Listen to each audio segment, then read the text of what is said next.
Wrigley's Spearmint Chewing Gum, the refreshing, delicious treat that gives you chewing enjoyment, presents for your listening enjoyment Edmund O'Brien as... Johnny Dollar. George Parker, Johnny, Corinthian Ulrich. Sure, George. How are you? In need of an investigator. Can you take a case for us? I've been sitting here waiting for one. You've got it. Big policyholder on Cape Cod, Mrs. Thomas Harwell. She died from poison. That's rare these days. I'll be over in about 30 minutes. Listen to the rest of it.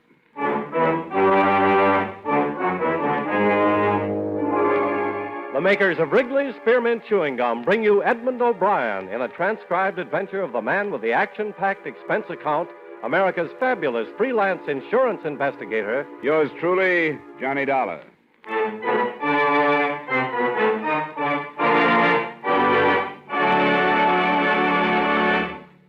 Wrigley's Spearmint Chewing Gum refreshes you. Wrigley's Spearmint Chewing Gum gives you real chewing enjoyment. Yes, for chewing enjoyment plus refreshment, it's Wrigley's Spearmint Chewing Gum. The lively, delicious flavor of Wrigley's Spearmint cools your mouth, helps keep your throat moist, and gives you a nice little lift. The good, smooth chewing of Wrigley's Spearmint helps keep you feeling fresh and alert, adds enjoyment to whatever you're doing. So for chewing enjoyment plus refreshment, treat yourself often to Wrigley's Spearmint Chewing Gum. Healthful, refreshing, delicious.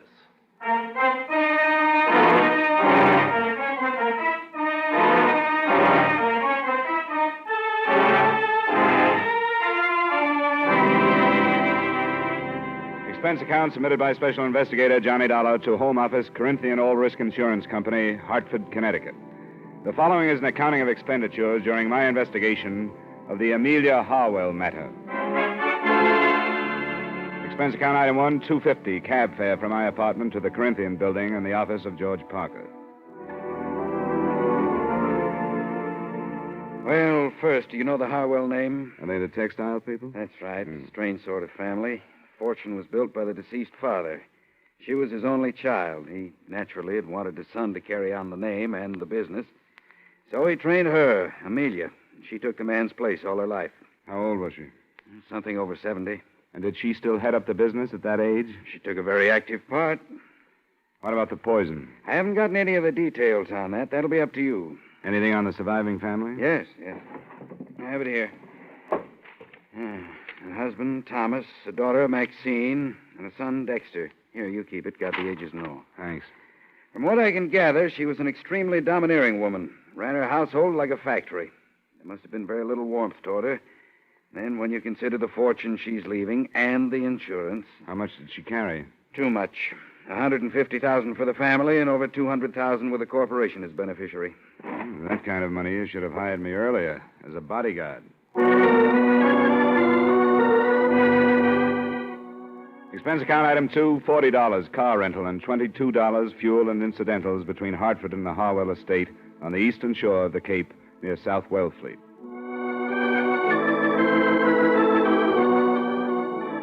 The mansion was as solid as the family's Dun & Bradstreet rating. Heavy brick construction with turrets, shuttered windows, and massive double doors that opened into a coldly formal entry hall.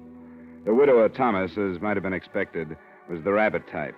Pinch glasses, high-stuffed collar with string tie and sparse hair. I was announced to him in the library where, from the wall, a life-size portrait of Mrs. Harwell seemed to be keeping an eye on the proceedings. Well, how do you do, Mr. Dollar? It's nice of you to see me, Mr. Harwell. That will be all, Bryden. Yes, sir. Close the door, Bryden. Yes, sir. Please sit down, Mr. Dollar. Thank you. Well, these things are always hard to start, Mr. Harwell. I'm accustomed to bluntness, Mr. Dollar. Besides, I've talked about Mrs. Harwell for almost 50 years. I see no reason to hesitate now, because she's dead. She was poisoned, you know. Yes, I'd heard. But I don't think she minded. You don't think she minded? Mrs. Harwell was an invalid. She had a very short time to live. I didn't know that. Well, very few people did. She hardly admitted it to herself. Mrs. Harwell was a very strong woman, one who despised weakness, yet made everyone around her weak. Neither of these points have been released to the papers, the illness or the poison? No. Due to a friendly gesture by the police, she's been spared notoriety. She wouldn't like it to be known, so it isn't. Was she in pain, Mr. Harwell? She never told me. Do you think she could have taken the poison herself? I hardly think so. That would have been an admission of defeat. I see. Do you have any idea how she could have gotten the poison, then? You're asking me if I suspect the children, and you're finding it difficult to do so. Is that correct? It's hardly a pleasant thing to bring up. The time for delicacy is past. I'm afraid I don't approve of my daughter or my son at all. Oh? They're the worst sort of rich men's children, or rich women's, I should say. I was never allowed to be their father. All they've had is a mother. They have no gumption, no ambition. They've been overly educated and have developed nothing but insatiable lusts for their mother's money. And it's too late to change them. Without it, they could not exist. I understand they live here. They do. I shall have Bryden call them to the drawing room if you wish. That won't be necessary right now. What about the servants? Well, there are 8. Mrs. Harwell settled a small amount on each, but unfortunately they are above suspicion. They're common people, and as a result, good. Did Mrs. Harwell have a nurse? She wouldn't hear of it. Well, certainly a doctor, then. Yes, Dr. Stevens in the village. Thanks, Mr. Harwell. I won't take up any more of your time. You're welcome any time, Mr. Dollar. Please give Dr. Stevens my regards.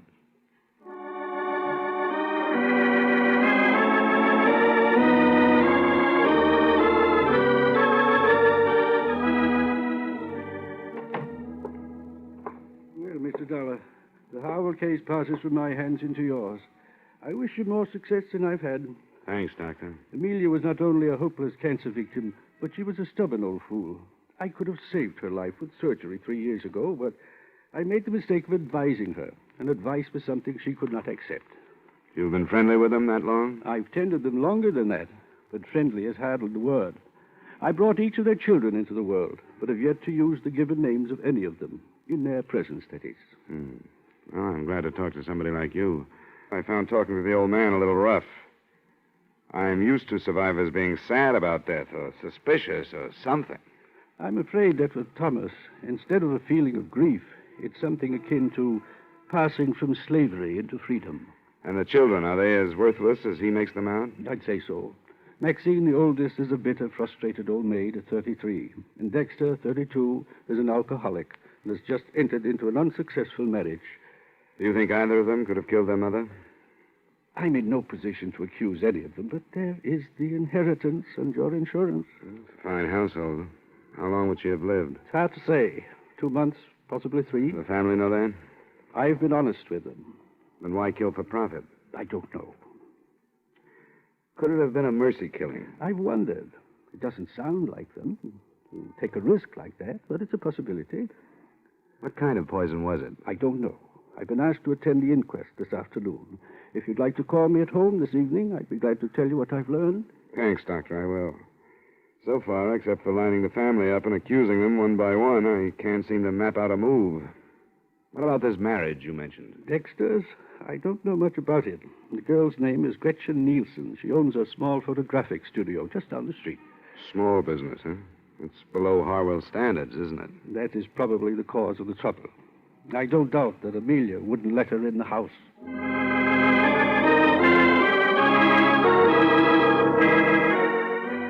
Through the plate glass window of her studio, Gretchen Nielsen looked like a girl anyone would enjoy having around the house. She lived up to her Nordic name, fine straight features, warm blue eyes, and a look of strength about her. I got her home address and knocked at the door of her small house 15 minutes after she arrived home that evening.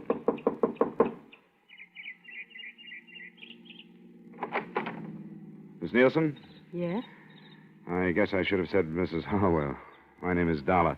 I'm an insurance investigator working on the elder Mrs. Harwell's death. I'd like to talk with you. Well, I don't know anything about it. Why have you come here? Because I haven't found any place else to go. I'd rather not talk to you. Why not? There are things you don't want to say? All right. Come on in. I'm surprised I haven't been questioned before this. The police haven't started yet. It's probably why you haven't.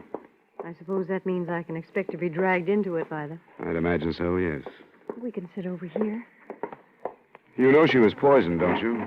Yes, I didn't until Bryden the butler told me. I read about the death in the paper and phoned out there. Why aren't you living there with your husband? You have no right to ask me things like that, have you? You don't have to answer my questions, but it might be a good idea to get things out in the open. Why? Because there has to be a reason for Mrs. Harwell to die the way she did. Could your marriage to Dexter be behind it in some way? I don't see how. Wouldn't they let you and Dexter live together in the house? I didn't give them a chance to let me. They knew I'd never live there. What did they tell you? What did they say about the fortune hunter who lured and trapped their only son? You weren't mentioned. That's hard to believe. Why isn't Dexter here with you? Because he's a slave. He's too weak to be anything else. I hate myself for saying that, but it's true. Why'd you marry him? Because I love him. I thought we had something that would drag him away from that family that smothers him. But when the time came, he wouldn't leave them. Why not? Because his mother never taught him to do anything but hold out his hand for the money that was always there for the taking. He's due to come into some money of his own now. Quite a chunk. You led the conversation to this point, didn't you? Dexter would never kill for the money.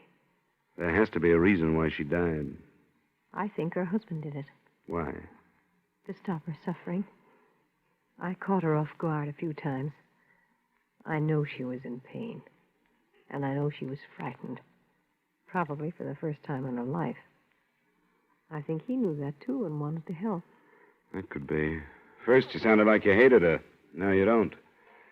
I feel sorry for her. Because she made so many mistakes.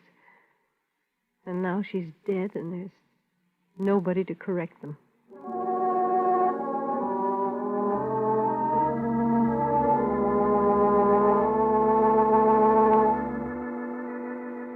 I didn't string out my meeting with Gretchen Harwell and May Nielsen. I left, went to my hotel, and at 7 phoned Dr. Stevens. His report on the inquest brought out, among other things that didn't seem important at the time, this point. The cause of death was a non-alkaloid poison, administered in suicide or by person or persons unknown. The poison was hardly the type to choose either for suicide or a mercy killing. With what I had, I went out back to the Harwell residence.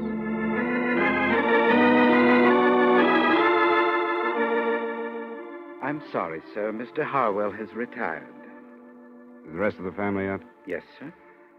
I wonder if you'd tell them that I'd like to see them. Very well, sir. If you'll wait in the library, I'll tell them you're here.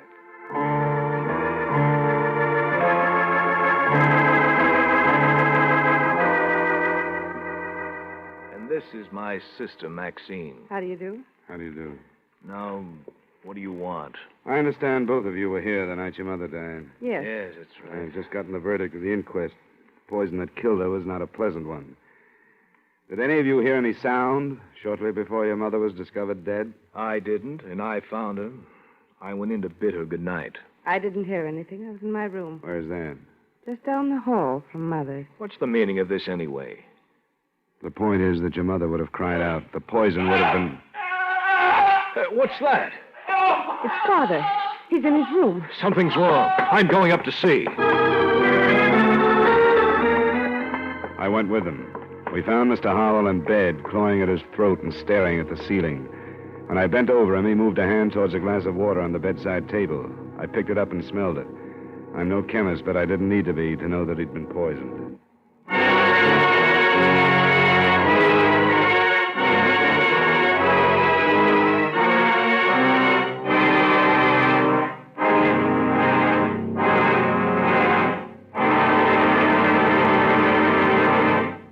Friends, wherever you are, whatever you're doing, you'll enjoy chewing Wrigley's Spearmint Gum.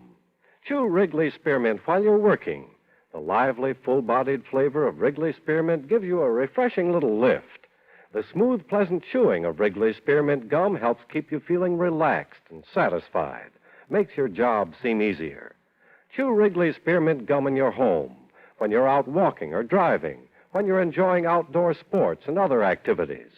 Wrigley's Spearmint Gum tastes good anytime, and the natural chewing aids digestion and helps keep your teeth bright and attractive. Yes, wherever you are, whatever you're doing, you'll enjoy chewing Wrigley's Spearmint Chewing Gum. Healthful, refreshing, delicious.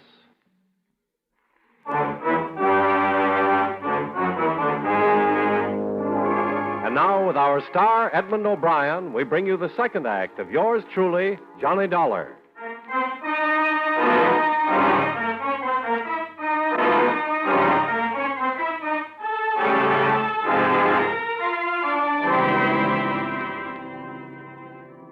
tried to read something in the expressions of the son and the daughter as we stood for a moment around their father's bed. There wasn't much in them. No surprise, no fear, no satisfaction. Maxine looked a little embarrassed and left to phone Dr. Stevens. Dexter looked a little vague and said he thought he knew where a medical book was. And I was left alone with Thomas Harwell. I'm all right. I'm all right. Call them back, Mr. Dollar. I'm all right. I won't die. Of course you won't. I'm all right. How much water did you drink? Not very much. I was so thirsty, too. But I think I smelled it. I only sipped. I felt a terrible burning in my throat. I could hardly breathe. Who would do this to me? I was hoping you could tell me, Mr. Harwell. We won't talk about it now. Dr. Stevens is coming out to have a look at you. I'm glad he's been called. He's my friend. Anything I can do for you in the meantime? No, thank you. I'm going to be all right. I'm not ready to follow Amelia. I'm not ready yet.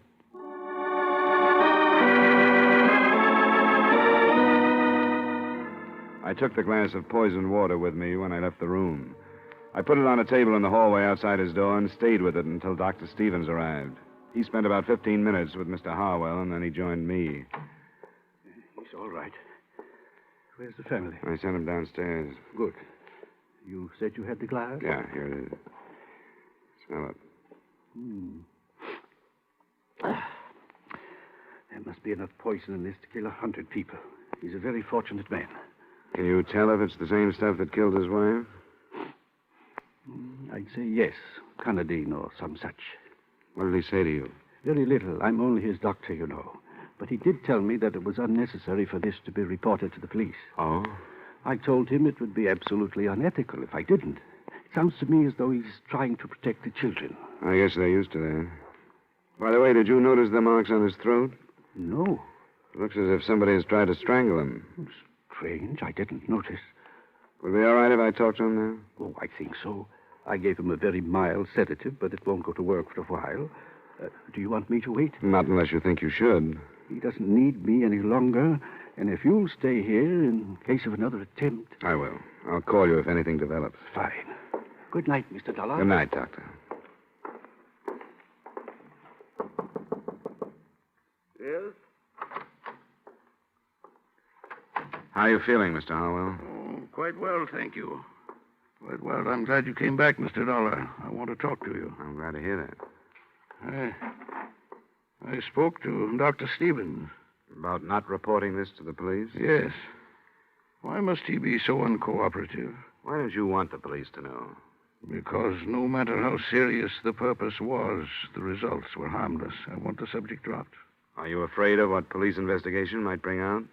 For the sake of the family reputation, I do not want their meddling. I intend to manage this in my own way. Tomorrow morning, I'm going to discharge all of the servants. You told me earlier that they were all above suspicion. You remember? Until this attempt upon my life, I thought they were. It's hard to understand, Mr. Harwell. If you really think that one of the servants tried to poison you, you must realize that the same one killed your wife. Still, you want the matter dropped. I do. Amelia is gone, and I see no possibility that she will return because I bring about for myself and my family the unpleasantness of police interference. You may believe in your logic, but I'm sorry it won't work. It'll have to be reported. Then, young man, leave this house. I didn't want you here. You will never be allowed under this roof again. All right, Mr. Harwell. Good night.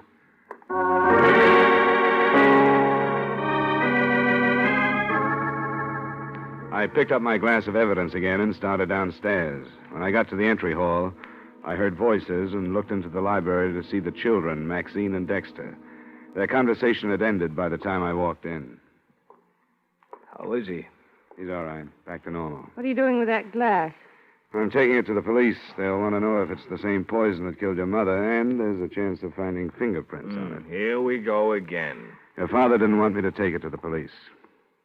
Why shouldn't he want to report that somebody tried to kill him? You think he's afraid that one of us did it? Is that what you mean? Well, it's come to mind. Get out of here, darling. I don't have to listen to this. Wait, Dexter, wait a minute. That's what he thinks. The police are going to, too. Then I'll listen to them. It's their business, but not his. I don't have anything to be afraid of. I didn't keep a 3-month-old marriage secret like you wanted me to. Dexter. And I didn't break the news to her by telling her that she was going to be a grandmother like you wanted me to. You think everything's wrong. Dexter, shut up. You're drunk. Oh, let him accuse you. I'm not going to listen to him. I'm going to bed. He drinks too much. Is what he said true? About the baby? Yes, it's true. And he's living here? Obviously. I met his wife. She seems to deserve better. Yes, she does. Dexter was here waiting for Mother to die because he knew she'd disinherit him if he moved out. And now, neither one of us had better say any more until we get legal counsel.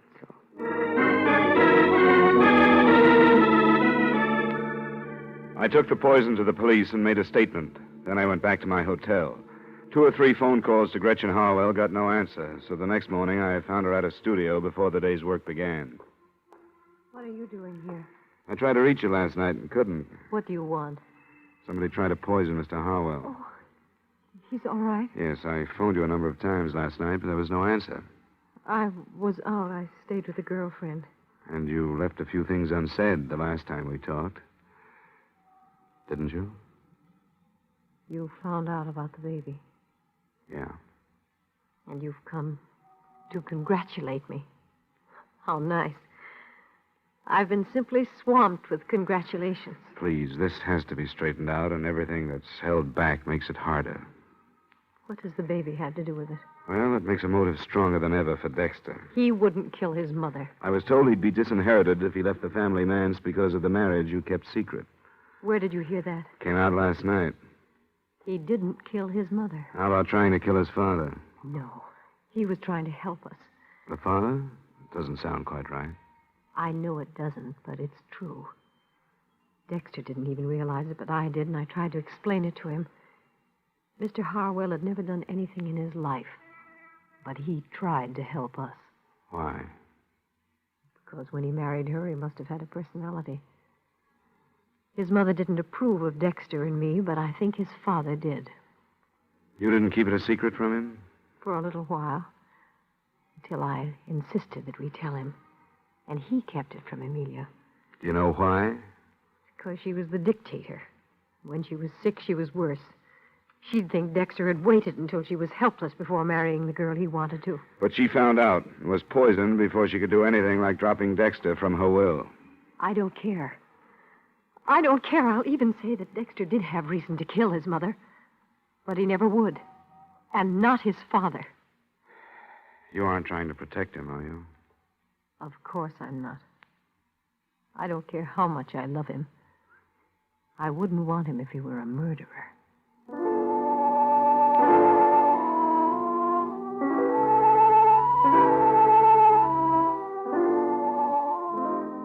I did a lot of thinking after I left her.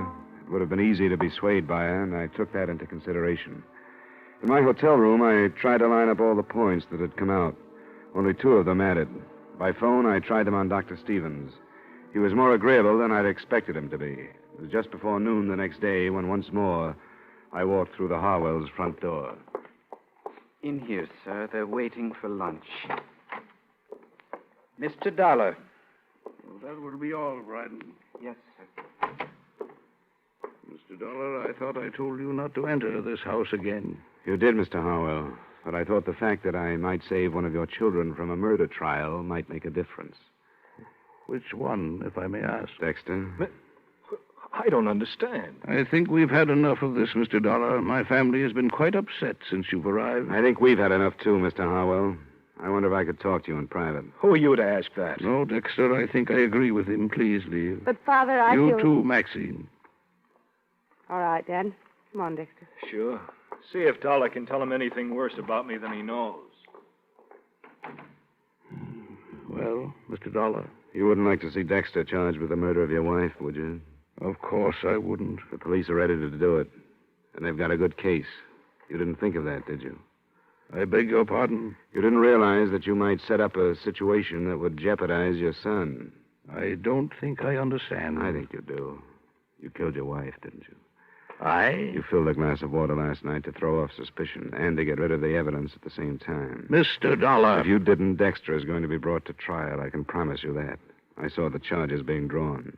They have everything against him, except 2 or 3 things. What are they? Something that was hidden behind those tall collars of yours. Scratches on your neck. Another thing that came out at the inquest. Bits of flesh under your wife's fingernails. And the fact that your children didn't hear anything the night she died. They all go together. You struggled to keep her quiet, and she scratched you. You're a very observing young man, aren't you? Not necessarily, but certain things add up. Am I right? I could hardly deny it now. Yes.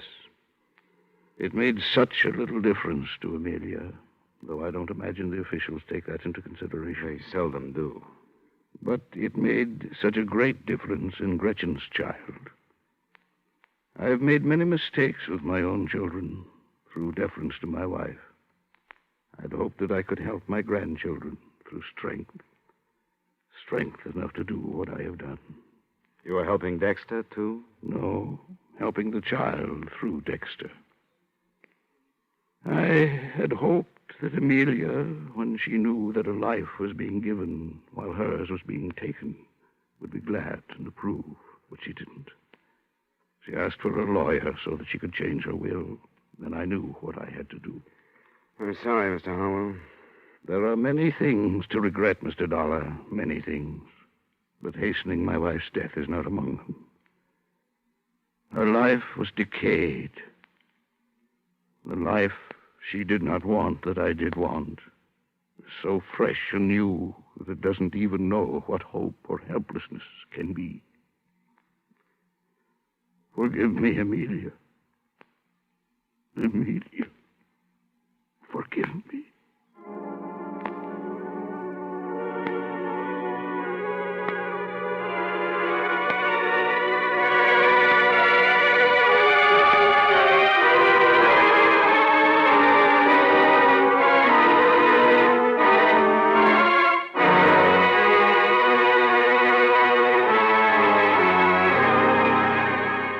Expense account item 3, miscellaneous, $35.85. Item 4, same as item 2, transportation back to Hartford. Expense account total, $122.35. Yours truly, Johnny Dollar.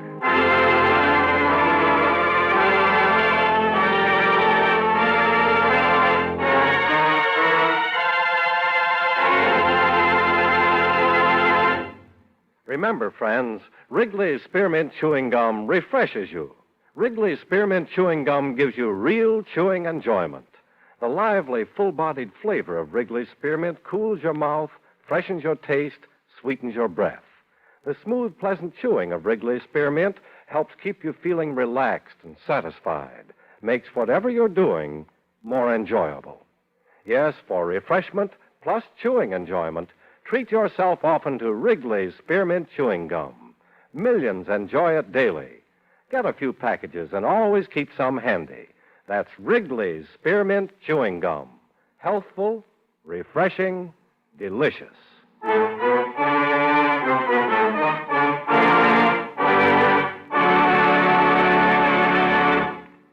Yours truly, Johnny Dollar, brought to you by Wrigley's Spearmint Chewing Gum, stars Edmund O'Brien in the title role and is written by Gil Dowd with music by Eddie Dunstetter. Edmund O'Brien can soon be seen starring in the Paramount Pictures production, The Turning Point. Featured in tonight's cast were Victor Perrin, John McIntyre, Herb Butterfield, Jeanette Nolan, Virginia Gregg, and Peter Leeds. Yours truly, Johnny Dollar, is transcribed in Hollywood by Jaime Del Valle.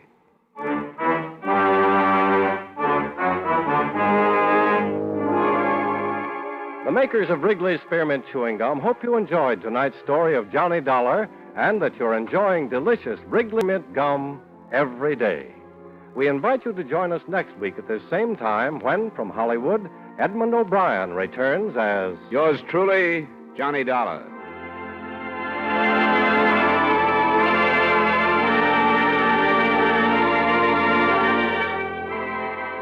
This is the CBS Radio Network.